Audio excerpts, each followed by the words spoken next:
Hello everybody, you're tuned into PE with Coach Matt. I'm Coach Matt. I'm here at Ship City Fitness. I have some really exciting information I'd like to share with you today around physical activity. And first of all, who is this show for? This show is for anybody who is interested in learning more about the idea of exercise science and some of the best practices around being physically active. Today I specifically want to talk to you about the level 4 exercises in the balanced body cross-training system. I also want to relate this to metabolism, and I want to talk about how, what is metabolism, what are we talking about when we say metabolism, and how that relates to body composition and overall health. But first of all, I want to encourage you, watching this is fantastic, but it would be even better if we worked together in person. So if you're looking for a little bit of guidance, I have a number of services to help you out. You can come in and meet with me here at Ship City Fitness. I'm available weekdays. You can work with me on a one-on-one basis, personal training. I also have a number of classes. 9 a.m. Monday, I have a activities of daily living group. On Mondays and Wednesdays at 4 p.m. I have a class that I call Strength and Skill. It's the Strength and Skill Club. A little bit more advanced. I would say these are actually like level 6 and 7 activities that we're doing in that class. I also have several things that I'm working with the youth. Here at Ship City, Tuesday, Thursday, 2:30 on Tuesday, 3:30 on Thursday. The Youth Strength and Conditioning Club. We learn basic weightlifting. I think it's really important that kids that want to be athletes coming up, they start to learn how to properly strengthen their bodies. And I also am working with the Bath Parks and Recreation in the community center on a after-school sports club for middle school kids, actually 5th to 8th graders. You can come in after school and we hang out, we play games 2 to 4:30 on Mondays and Wednesdays. Alright, with that said, let's get into today's topic of metabolism. So what is metabolism? It's the chemical process by which your body breaks down and builds up in order to maintain life. So we're concerned with this in that we're in the middle of an obesity epidemic, and this is a major concern for our health outcomes overall. So a lot of folks are concerned that their metabolism is too low. They are it's a basic equation. If you have too much intake and not enough output, then that will be problematic. On the other end, you can have too much output and not enough intake. Probably less common, but it is still prevalent. Some people have an issue with this. What we want is we want the optimum. We want our metabolism to be working at an optimal level, because this will affect not only our physical outcomes, but it will also be affecting our mental health as well. So this is really important, and it's all about balance. So what is the right amount of physical activity to be doing? And that's what I want you to be thinking about this while we go through the movements today. So today is we're on to level 4, and obviously building off of the previous week, starting at level 1, where you are a person at this level is not yet able to stand unassisted. At level 2, you can stand with assistance and you can walk. You can begin to walk with assistance. At level 3, you can walk unassisted. And now at level 4, we're beginning to do we're adding variation to the exercises, we're adding complexity, and we're adding a little bit of intensity. Level 4 is a great entry point for a lot of people who may not be regularly exercising but are otherwise healthy. And it can also be a great entry point for youth. if you have children, and this really at a young, even as young as 7 years old, these kind of activities are a really great thing if you want to start to introduce activities that can be done in a structured environment. We're also going to start at this level to distinguish between the different categories of exercise and what the purpose of these movements. So we're going to begin to look at exercises that are therapeutic. They can be looked at as, you can put them in your warm-ups or your cool-downs. And these tend to be exercises that are working on your core strength, your balance, and your mobility, the mobility of your joints. Go back to episode 1 where I talk all about the range of motion that we have at each of our joints. You also have exercises that are going to be working on your power or your strength training exercises. And then the last category that well, I guess there's cardiovascular exercises. These are the ones that are going to really be the ones that are going to raise your heart rate up and are going to be done for an extended period of time. And then we also lastly have soft tissue release or massage activities. So I'll show you something that you can do for a massage today as well.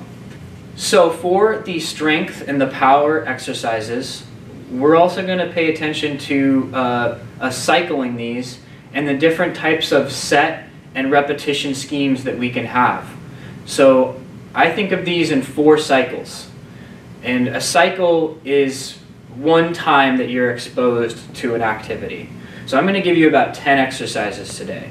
And you can put these in your program. And the way you'd want to do that is, say you're coming into the gym twice a week. So you can have 2 different routines out of these 10 exercises, 5 in each routine. So let's say you come in on Monday and you come in on Wednesday. You do the first set of exercises on Monday, you come and do the second set of exercises on Wednesday, and then on the next Monday, you will start your next cycle.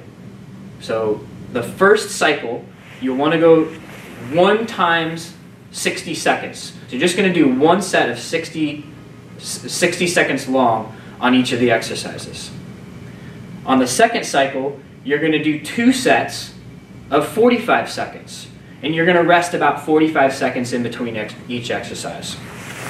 The third cycle, you're going to do 3 sets of 30 seconds with 30 seconds rest in between each exercise. And then on the fourth cycle, you're going to do 4 sets of just 15 seconds for each exercise, and you're resting just 15 seconds in between each one. So you can see what we did. We're adding sets while decreasing the duration of the activity. And I've been talking about the waved training approach. I'll talk more about this as the weeks go on because it will become more prominent in how we want to approach our training. And this is just the introduction to this. Now for your other activities that are stretching activities, you don't necessarily need to follow that pattern. You can actually just break it into 2 different cycles. The first time you do it, you're just going to do it for 15 seconds. And then the second time you do it, you're just going to do it for 30 seconds. And you can go back and forth between 15 seconds and 30 seconds. And then lastly, there are cardiovascular activities that are going to be a part of this, which include walking and bicycling. And for these, this is how you're going to break down your cycles. You're going to do 4 minutes on the first cycle. You're going to do 6 minutes on the second cycle. You're going to do 8 minutes on the third cycle, and you're going to do 10 minutes on the fourth cycle. So you're gradually adding volume. You're adding duration to your exercise, and you're progressing. So that's how we do it. All right, so now let's get into the exercises themselves. And at first, I'm just going to show you the assessment movements. And these are what I think are, I have 7 of them here. These are the 7 most important exercises that you'll want to be able to do at level 4. And to know if you're at level 4, you'll want to be able to do all of these movements through a full range of motion, under control, and pain-free. All right, so we're going to begin with assisted get-ups from a seated position. So at this level, you really want to be able to get up and down off of the ground gracefully and under control. And by assistance, what I'm referring to as is that you're going to be using your hands on your thighs to help you get up. You'll see what I mean here. So I'm starting on in a seated position on the floor. Now the first thing I need to do is I need to get into a kneeling position. So I'm gonna place one hand to the side, and I'm gonna come to a side plank position, and then I'm gonna rotate around again into a prone position. From here, I'm gonna walk 1 foot up, and then from here, I'm gonna come into an upright kneeling position. Now from here, this is where I'm gonna get myself up off of the ground. I want to be able to use the strength of my legs and my arms pressing into my thigh, and I'm also going to use momentum. So I'm starting with my torso upright, but as I go, I'm going to rock forward, and I'm going to use that momentum then, right when I'm bringing my shoulder out in front of my knee, I'm going to press through my thigh, and I'm going to press through my heel, and I'm going to stand myself right up.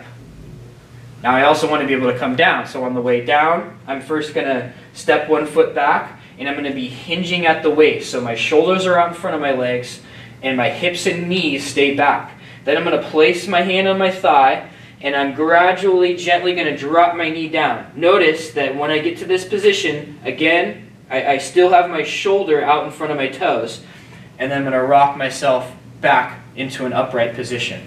And then I can switch legs. So I'll place the hands down, I'll place the knee down, I'll get the other knee up, and then I'll be up into an upright kneeling position. And here I go again. Now I'm going to use the momentum to stand myself up, and then I'll place the hand on the thigh, step the leg back, drop the knee down gradually, and then I'm back into an upright kneeling position. The biggest fault on this one is the knee collapsing in like this. Now we really don't want the knee to be loaded when it's not in line with the heel and the hip. If you are not able to press yourself up while keeping your knee angle appropriate here, then you got to go down to level 3. And I talk about this in the previous episode. The next exercise is a PVC, or I call it a spine bar hip hinge. And you have a PVC pipe here. You can use a wooden dowel, any straight line. And what I'm going to do is I'll put it in line with my spine behind my back. So I have it in contact with my tailbone, my shoulder blades, and my head. I want to keep those 3 points of contact. Then I want to set my feet up, hip width, heel down, and then I'm going to do a hip hinge. This is the motion we would use if we're going to pick something up off of the ground. And then I can flow through this motion. So I'll go down into it, I really feel the stretch in the hamstrings, and then I'll come back up. And can I keep those 3 points of contact? Commonly what will happen is the spine will round and I'll lose contact with the tailbone. I need to think about arching the back to keep the tailbone also in contact with the bar. If your hamstrings are really tight or you don't have the awareness of neutral spinal alignment, which is required for this, this bar will be it's a great reference point for how to keep your spine in a neutral position. But if that may be difficult for you now, you may only go a little bit of range of motion. If that's the case, I would continue to work on this, but I would also look at what is involved at level 3 and work on the level 3 version of the hip hinge. The next exercise is a sit to stand below the knee. So I have this box here which is just lower than my knee height, so I'm going to set up on this. And basically on level 3 you were using assistance, so you can use your hand to come up and down. This time we're going to try to do it without any hands. So, but we are going to use momentum, and this is very similar to the get up, except for this time our base of support is 2-footed instead of 1-footed. So here I go, and I'm going to begin this motion. Well, feet slightly wider than the hips, and then I'm going to hinge at the hips just like I did on the previous exercise. But then I have to bend the knees to go the rest of the distance. I'll sit myself all the way down, and then I'll be in an upright position, and then I'm going to use the momentum. I have my arms back, my torso's back, and then I'm going to rock forward. I can throw my arms into it, and here I am standing, and I didn't have to use my arms to do it. So I'll come back down again, hinging at the hips, and then bending the knees, sitting all the way back. Then I'll load the arms, the torso's back. I have a lot of potential here, and then I will rock forward, and I'll harness that momentum to stand myself back up. The next assessment activity is push-ups, and this is going to be push-ups elevated to hip height. So I have this post here that's set up right about my hip height. It's probably a little bit lower, but what I'm going to do is I'm going to do a full push-up on this bar. If you're trying to work for push-ups, you can do them kneeling, but I think better than kneeling is elevated. So here I'm going to place my palms down slightly outside of my shoulders. I'm going to step my feet back, and I'm going to be just on the balls of my feet. My heels will be elevated. And I need to be just the right distance so that when I go all the way down, I'm going to be touching the middle of my torso. And the main considerations on the push-up, okay, commonly people will flare the elbows and round and shrug the shoulders. I want you to see if you can do this while keeping your shoulder blades packed down and retracted. The other common fault on this is inability to maintain neutral spinal alignment and a neutral hip. So the hips will sag or they will lag. We want to be totally straight. So you have to flex through the hips as well. Brace the abdominals, and let's see if we can do this. Touching down all the way on every repetition. The next exercise is a pull-down machine. So I actually don't have a pull-down machine here. I'm going to show you another way that you can do this. But if you did have access to a pull-down machine, these are the ones where you sit down on it, the lever's up top. Actually, usually what you have to do is you have to grab a hold of the lever and then you sit it down. You have to adjust the weights to an appropriate weight. And to take a side note here on resistance training, at this level, you're just going to pick light weights, very manageable weights, nothing that you would be fearful of trying at all. It's just a matter at this level of getting used to the different types of resistance and being able to go through the range of motion in whatever exercise you're doing.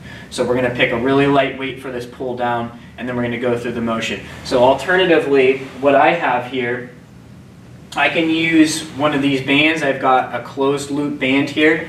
I'm going to attach it, wrap it around overhead, and then I'm going to have a seat right underneath the point of attachment of the band.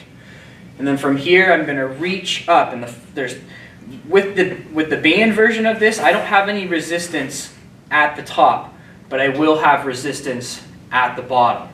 So at the top, though I don't have any resistance on it, I'm still going to practice full overhead shoulder range of motion. This is one part of it. Can I get my palms directly over my shoulders? And then the other part of it is, as I pull down, can I keep my shoulder blades retracted and depressed? And then I'll go through that full range of motion, nice and smooth. Those are your pull downs. Another one we can do, side planks. And we're on to side plank B. We've done side plank A, I believe we did that at level 1. But side plank B is going to be where I'm now going to lift my hips. So just like before, stability through my down shoulder is really important. I'm going to extend through the shoulder. I'm going to keep the head back.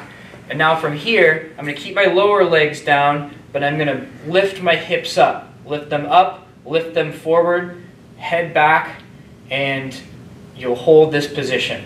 This is one of the best exercises for stabilizing the outside of your body, especially your hips. Okay, so the last assessment for level 4 is walking.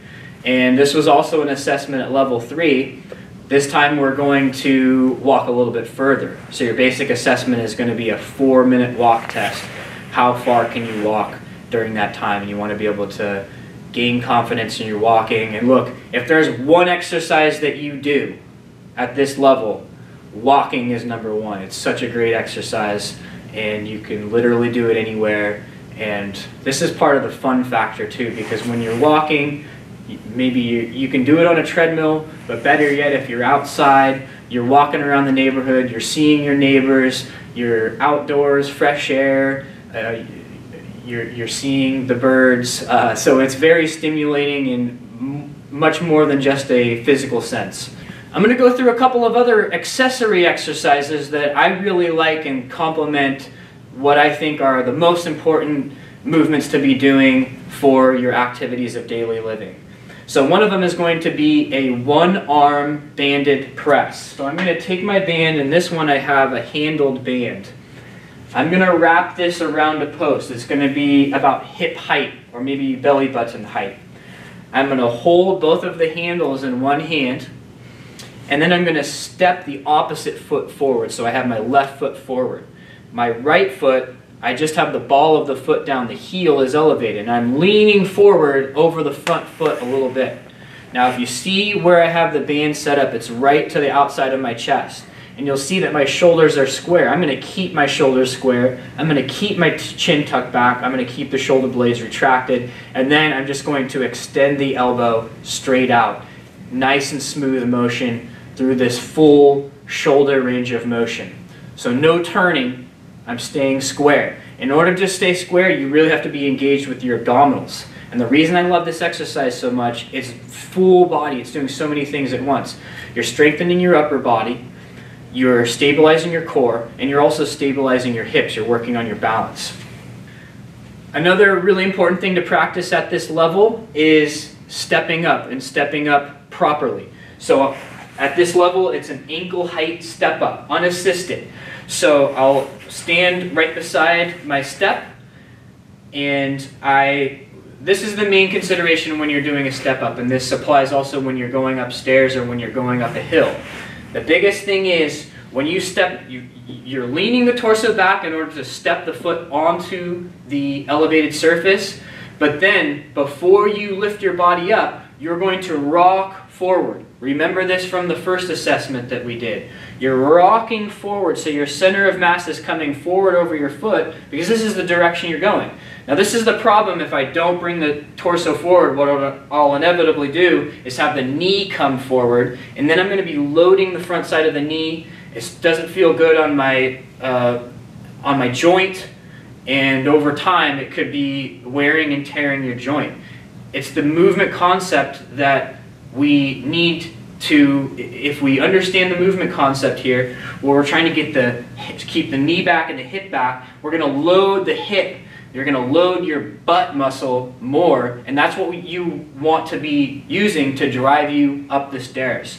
So I'll be tall to stand up on it, then I'll lean forward, and I'll stand tall on the top. And then on the way back, I'm first going to hinge the hips, and then I'll reach the foot back, and then I'll stand myself back up to at the bottom of the step. And eventually, I'll be able to flow through this very naturally and very efficiently. Another exercise that I could do at this level is a dumbbell overhead press. So I'm going to grab a pair of light dumbbells. Yeah, very manageable weights you want to choose at this level. I'm just going to stand tall with my feet pretty close together on this one. And then I'm going to have the dumbbell, look at my positioning here. So I'm not flaring out here.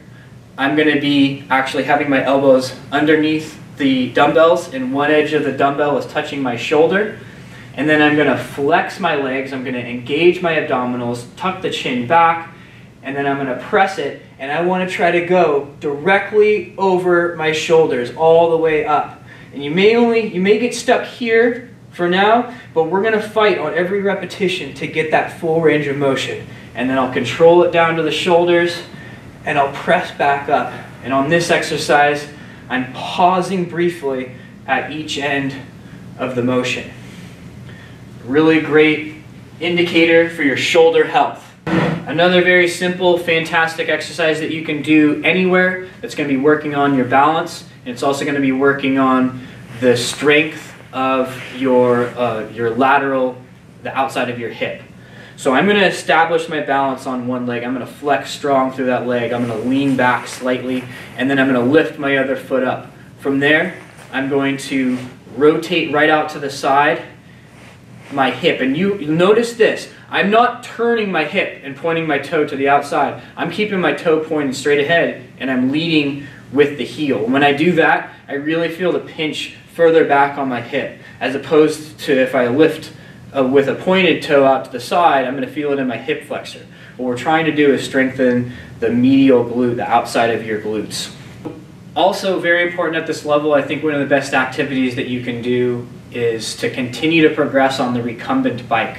We introduced this at level 3, but at level 4 you can add some volume to your training. You may also want to consider this. You may want to consider doing interval training on the recumbent bike. A simple approach to this would be, and the factor you're going to be manipulating, you're going to be changing the resistance. So if you, at most gyms, they have those recumbent bikes and you can change the level of resistance. So what you can do is, you can start your first 2 minutes without any resistance, and then the second 2 minutes you add a little bit of resistance.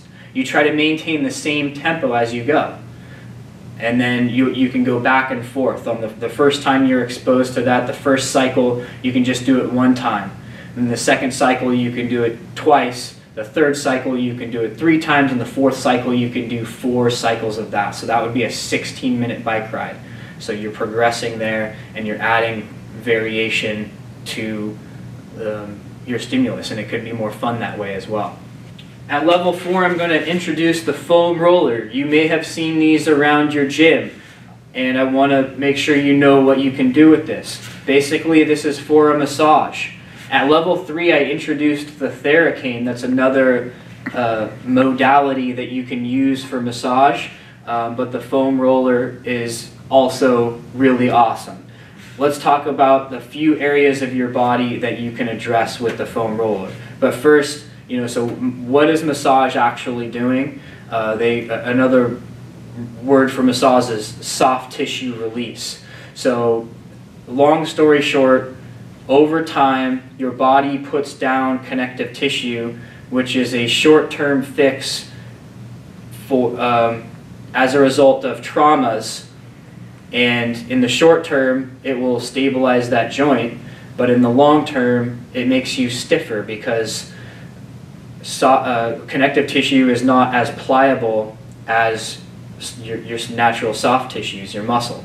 So what we can do is we can break down that excess connective tissue, and you can restore your pliability. So I'm going to bring this down to the ground. I'm going to sit up right on it, right on my butt, and then I'm going to lean to one side. And I can just stay right on one side, or I can do a rocking motion. And basically, you can feel that at any given time there's one point which you're applying pressure to.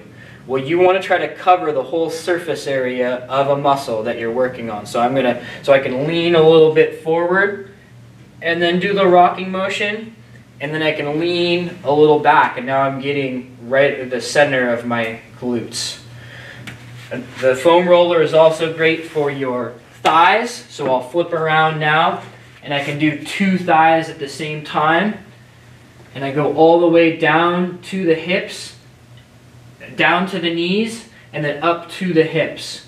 And then I can turn my body a little bit, so on one side I'm getting the inside of the thigh, the other leg I'm getting the outside of the thigh. And then I can turn the other direction and do the same thing. A third area that's really good to get with the foam roller is the upper back. So I'm going to lie on this now, right below my shoulder blades. I can put my hands behind my head, I can lift the hips up, and then I can rock so that the roller is applying pressure up on my traps, and then it goes back down below my shoulder blades. And this feels so good if you have upper back tightness. One of the best stretches that you can do at this level, one of the most important ones, is the Pretzel Stretch. This is going to be stretching your glutes. This is especially if you have sciatic pain or if general tightness around your hips. If there's one stretch you do do the pretzel stretch. So I'm going to lay back, my head is going to relax, I'm going to cross one leg over the other, and then I'm going to reach in between my legs and I'm going to pull the legs into the chest, and I'm going to feel the stretch on the outside of my hip. I'm going to feel that stretch in my glute, and I'm telling you what, it feels amazing. Last considerations at level 4, there are a few other group exercise activities and even some sporting activities that you can introduce and can be appropriate at this level. I'm a huge basketball guy, so that at this level, I think beginning basketball skills can be really valuable. Just dribbling a basketball and passing it back and forth with a partner, these are really outstanding exercises. I've done some of the basketball passing with in my seniors classes, and they really love it, and it's really beneficial because it's hand-eye coordination and it's dynamic balance. It's a fantastic activity. Some other things that you can introduce at this level are basic martial arts.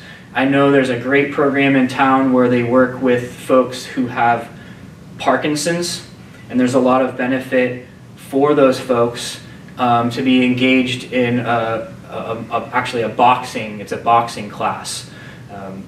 And then also you may want to introduce a beginning dance style classes. And I'm not much of a dancer myself, but I think it's a really great activity, and I know for some people they naturally will gravitate towards more of a dancing type activity, more of a flowing activity.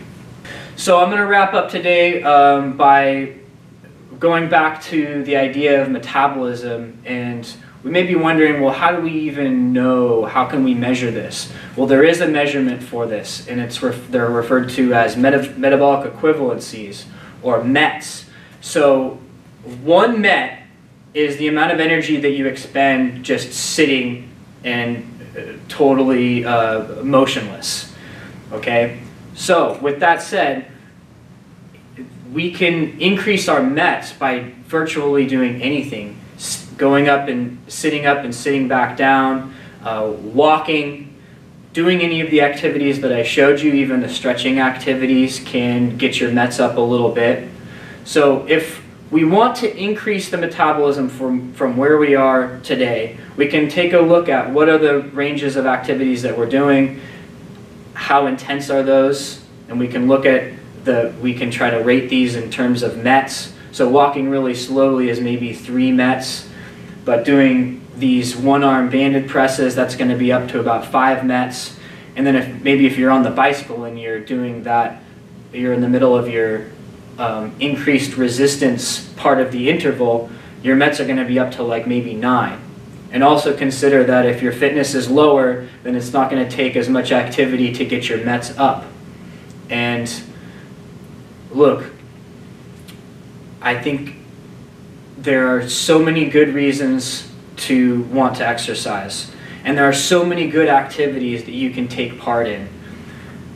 Find something that is fun for you, and understand that the possibilities are endless. And if you need any help, and if you need some added motivation, then please contact me, and we can talk and we can work through it. And maybe you can find yourself here at Ship City, and I know we have a range of really great classes, and it's a really positive atmosphere, a really welcoming atmosphere for anybody, young, old, and everybody in between, regardless of what your fitness goals are and regardless of what level you're at. So thank you so much for tuning in to PE with Coach Matt. I hope you have a great day, and I'll look forward to seeing you next time.